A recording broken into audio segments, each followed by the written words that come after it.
ကိုရီတွေကိုဒီနေ့ trauma တစ်ခုပေးရရှိတယ်အဲ့အကောင်တွေကကျွန်တော်တို့ဒီရှိနေတဲ့ကန်းကြီးဒီကျက်လေးအောက်မှာရှိနေတာဒီကောင်တွေဘယ်လိုလိုက်ဖမ်းလဲသိလားဘယ်နာရောက်ရှိမကြသေးမကြသေးတော့အဲ့လောက်ရမကြသေးဘူးတွေရ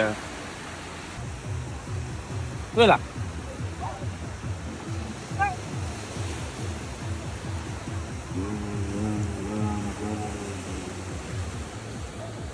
အိုး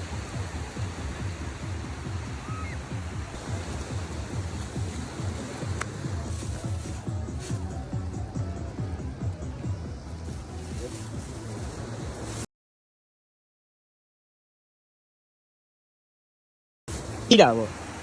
ရှားတယ်ရှားတယ် ရှားစားကျင်တိုင်းစားလို့မလားရှားတယ်ဈေးထဲမှာလည်းမရအောင်ရှားတယ်ခက်တယ်တူကောင်းတယ်